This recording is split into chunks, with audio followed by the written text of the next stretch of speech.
Alex, right down here to your left. How are you? Good, how are you? Very good, very good. Yeah, you seem to just be in such a good place mentally going this week. I know there was, a lot of questions last time, but do you feel like that's kind of a distant memory at this point? Oh yeah, it is. Play on, move on. You know what I mean? It's like you can't win them all. You know what I mean? Like if I've got a job in front or a goal ahead, that's it. Locked in, focused on that. So completely forget about that. I'm a realist, man. Like I understand the situation. Okay, no worries, move on. You know what I mean? Like it's not like you got caught. Islam did a great job, caught me. You know what I mean? Play on, move on. Yeah, and right now you're one of 4 fighters in UFC history who's made a successful title defense after a loss, and now you could become the only one to do it twice. Okay.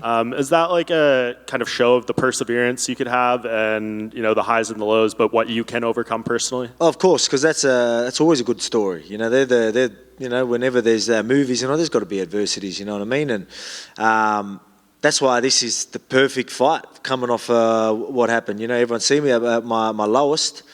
Now I get to bounce back and, fight this undefeated prospect that everyone thinks, like me, I'm 35, all these narratives, beautiful. It's perfect, perfect story, and the hype's there. He's doing a great job.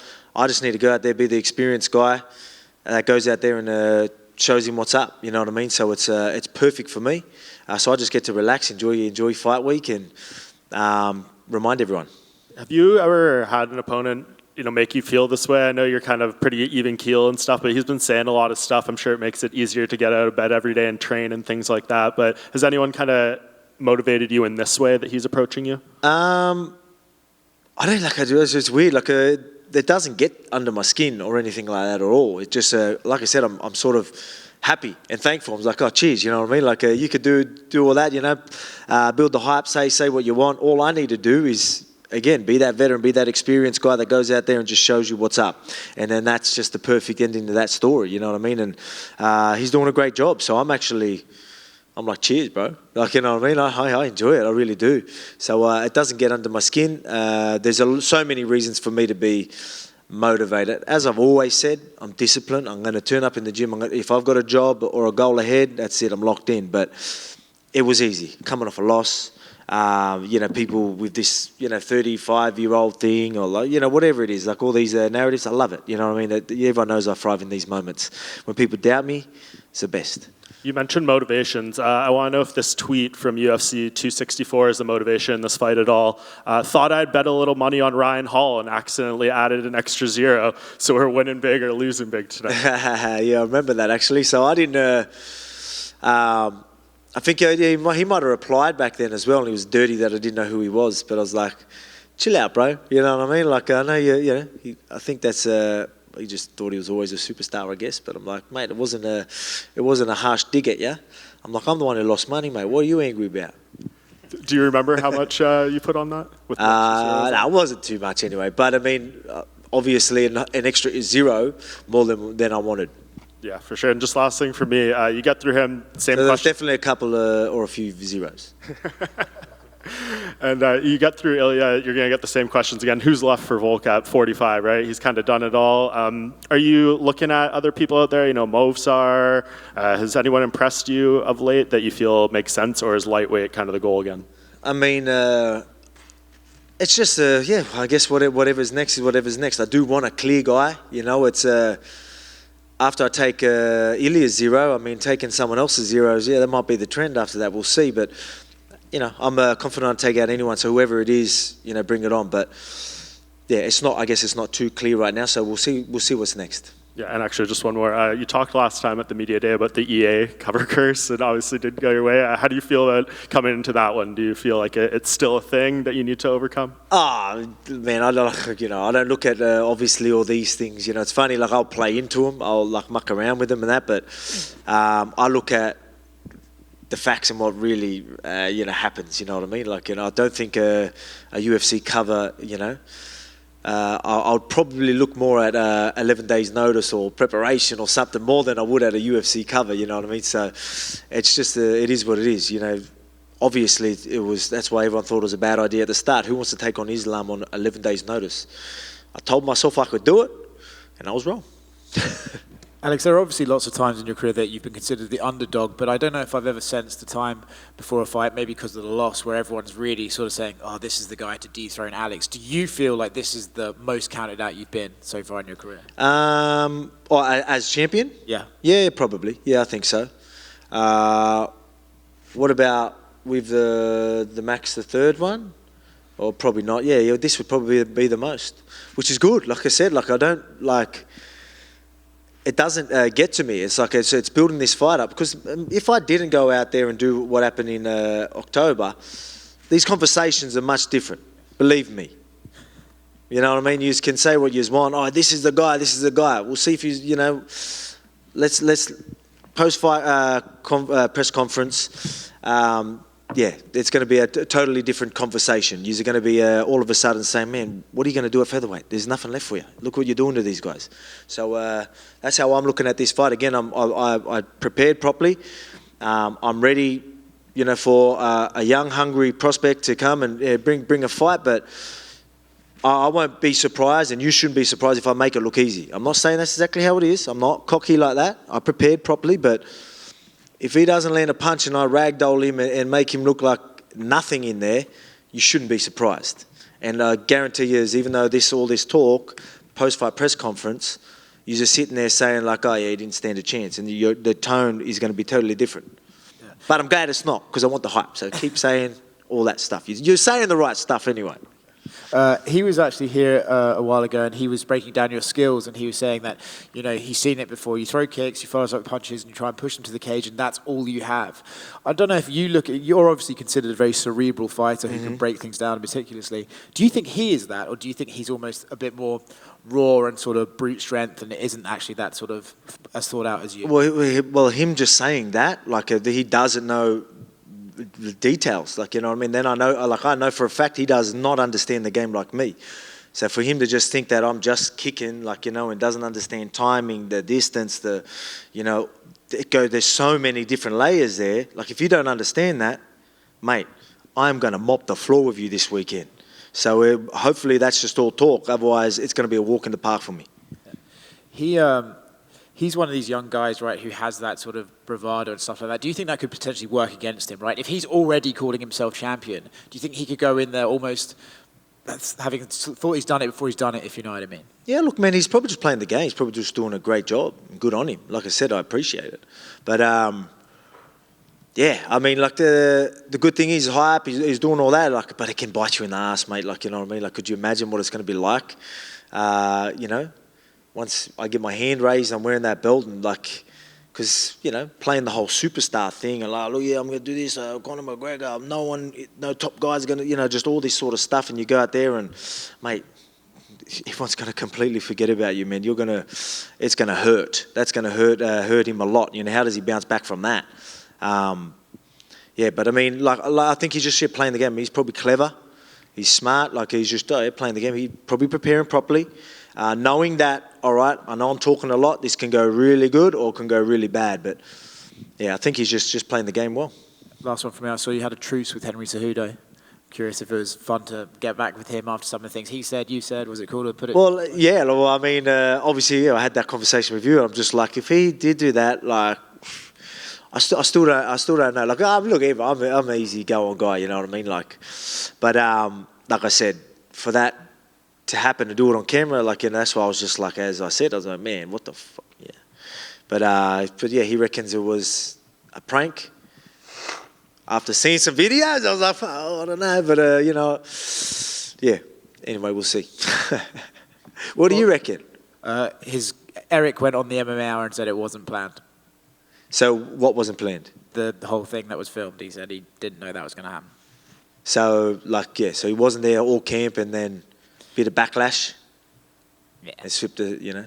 Just don't do it in front of camera, man. Like, you know what I mean? You want to do it, like, if it's things that aren't working out. And then if you did do it, man, just own it as well. Like, yeah, you sort of want to feel bad because he obviously regrets it. But, yeah, anyway. Looks over here. Back here. Over here. Last time at featherweight, the storyline against Yair Rodriguez was, will Volk be able to deal with Yair's unorthodox style and, you know, question mark kicks, all of that. So now it's the challenge of a young and hungry, undefeated contender in Ilia Topuria. So where do you rank Ilia Topuria amongst all of the guys you've faced? So other than that, what should I be like? At least with when you were saying this with Yair Rodriguez, you were saying the kicks, the diversity in the kicks, the unorthodox style, like all these weapons. You could literally point out all these danger factors because he's shown you that. Now people are just trying to throw up random numbers. So like I don't know. You know what I mean? Like it's just funny. It's like people gonna be like, oh, I need to look at, oh, he's undefeated. You know what I mean? Like, what's a big threat? Maybe he's boxing. People could say boxing. Should I be worried about just a boxing style? I don't know. But and you could probably see in my face, I ain't worried. You know what I mean? Like, again, everyone has a puncher's chance, and I'm always aware of that. I think the only way I ever lose in this division is someone catching me. You know what I mean? It's wrong to say lucky punch, but someone catching me, I think that's the only way anyone ever beats me. And that's the case with this one. You know what I mean? Like, he ain't showing me things that are other than some good hands that I need to be worried about. You know what I mean? But obviously you worry about it because, again, you've got the puncher's chance. But for me, like I said, pretty much every single time we fight, I make this look easy. For sure. And so you think so for the people that are counting you out, it's maybe because of the way the last Islam fight went rather than purely based on Ilia's skill? Well, that's what I mean. Everyone's, people keep saying, like, oh, this is the guy, but then they keep the facts that they're going off is me coming off a loss. Oh, this guy's undefeated, and they're doing this. Not, maybe some people might touch on the boxing, but, if you think just a boxing style is going to be a big threat to me, then maybe we don't know enough. Look, he's got some good counters. He's very well based. He's powerful. I mean, the power is definitely a danger factor there. But, I mean, you need to land these shots. I mean, like, look at Yair Rodriguez, like how much, think of how many times he lands on people. It's not easy to land when I'm aware and I know what's going on, or land completely clean. Obviously, the last one landed clean. But it's just, yeah, like I said, I'm not saying he's not skillful, but he hasn't proved nothing yet. He's going to have to try and prove something for people to really believe this hype is real. But, I mean, that hype is there. Build up the fight. I'm glad. But there's a good chance all that hype goes away real quickly. What was that? Is that me?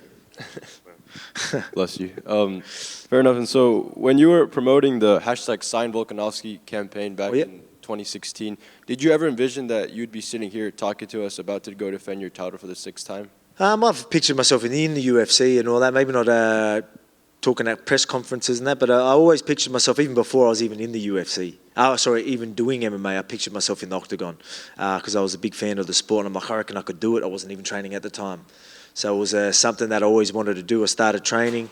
And then, it started being real, where I was like, pretty much the number one guy in Australia that wasn't signed, world champion. Things were going really well. I was like, all right, hurry up, get me in there. Like, I just wanted, my first few fights in the actual UFC, way less pressure than the fights before I got in the UFC. Because I know that if I was to lose before I got in the UFC, that's a few steps back. I need a few more wins before I even get in there.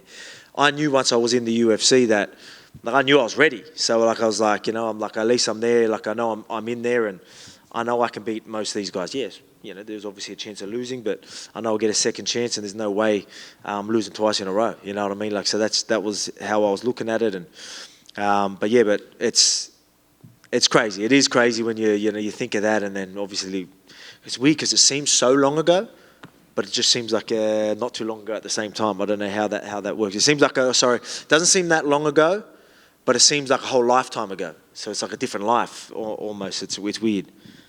That's awesome. And final one from me. You've accomplished a lot in this sport already. So my question is, before you do end up calling it, whenever you do, what are your final goals in this game? Is it to finally hoist that lightweight crown one day, or fight at a specific location, or fight somebody one day before you call it? I mean, yeah, there's plenty. Obviously, holding that second belt would be great. You got Madison Square Garden. You got there's a few things. Just keep defending, keep winning, keep making money, and keep building that legacy for myself, but for my family as well. So, you know what I mean? So I want to be great. That's why I commit to this sport, because it's at the end of the day, it's all for my family. You know what I mean? And that's all that matters. I put myself through it just so I can get them paychecks and make sure we're set for life. Thank you, Alex. Thank you. So, Alex, between Holloway 3 times and Yair and Ortega and Islam a couple times, which fight in your career do you feel like gave you the most confidence and growth that you could keep taking forward in your career? I feel like I definitely hit there's a few different ones. You had your Chad Mendes, that was the first legend of the sport, real contender. Then you had obviously Ortega, where a lot mentally changed there, confidence-wise, and that's when I even inside and outside the octagon, a lot happened after that. So that one, and then Max, the third one, obviously going out there and knowing that I had to deal with some doubters and people that were always going to say stuff. It's I need to close that chapter. You know what I mean? So it was good after that one as well. And then I could feel like I could move on. So there's a couple there. And then, Volk, I think a lot of the fans just can't stop watching your ad about making fun of being old. First off, great acting. Secondly, can you talk to us, the director, the writers, who brought up all those ideas? It was just beautifully executed. Yeah, so that was a sports bet idea. Obviously, they mentioned, would you be interested doing it? I'm like, mate, great, let's do it. It's going to be unreal. And they come up with a lot of it. But, mate, one take, Volk, mate, I'm telling you, all them takes, we finished 3 hours early, did it all in a few hours. Acting was on point, so there might be something there. Do you have a favorite? I enjoy it too. I love it. I absolutely love it. Did you have one of the favorite clips or moments from that commercial personally? Which one? There was a lot of it was gold, really. Which one was fun? I don't know. Yeah, the taxation office one, maybe. That was fun. Yeah. Loved it. The final question, slightly more personal. After your last fight, you talked about dealing with those emotions and those nerves and everything else. I'm wondering, in the months since, and since you talked about it, just some things you may be able to share about how you have, learned to handle some of those emotions in between fights. Yeah, man. I've always dealt with it very good. I've always been, I've always been self-aware. You know what I mean? Very self-aware. I understand what makes me tick. I understand all that. So it's weird because obviously I did touch on in between fights. It gets hard. I said that. You do get uneasy, but I deal with it very well. I find ways, whether it's in the gym learning or teaching or whatever it is, that makes me tick, and I can tick them boxes as long as I'm evolving.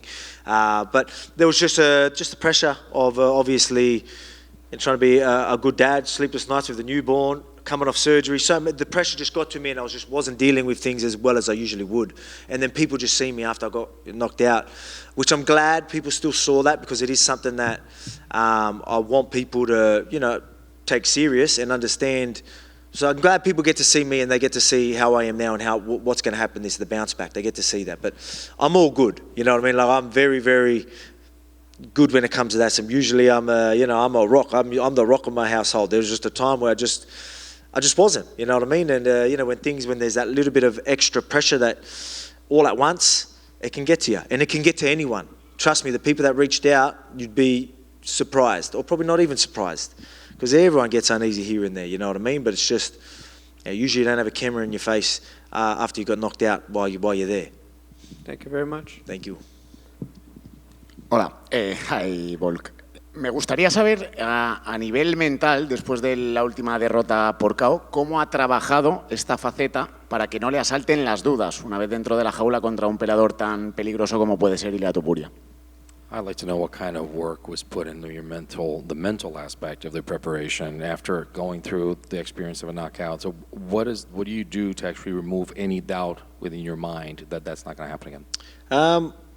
Man, I'm very calculated. I understand what went wrong and play on, move forward. I don't look at that as being anything other than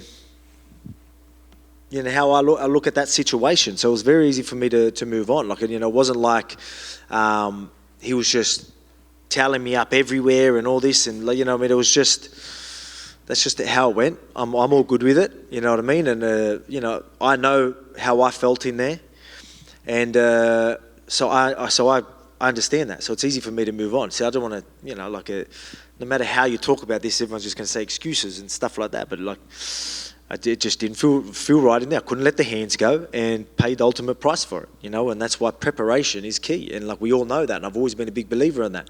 I told myself I could do it because that's just how my mindset and mentality is, you know what I mean? I thought I'd be more dangerous. I thought I'd let the hands go. I knew I couldn't go a decision. I'm like, I'm going to get this guy. This is going to be the most dangerous I've ever been. And yet I couldn't even throw a punch. That's how I felt in there. So, again, and again, I don't want to sound like I'm taking anything away because I'm not. He felt that I was maybe biting on these. He felt my guard was down, so he still did a great job to capitalise on that. So full credit to Islam. But for me, in that question, for me moving on is very easy because I understand that situation. I'm okay, very self-aware, as I told you.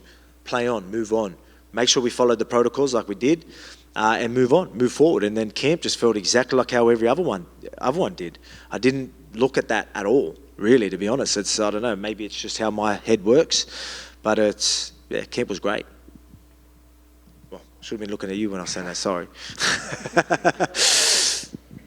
Y otra pregunta tenía, es en caso de que Ilia Topuria ganara la pelea, si te gustaría pedir una revancha inmediata y si eso podría darse incluso en UFC en España, que es lo que Ilia estaba pidiendo en caso de que él ganara este cinturón, poder defenderlo en España.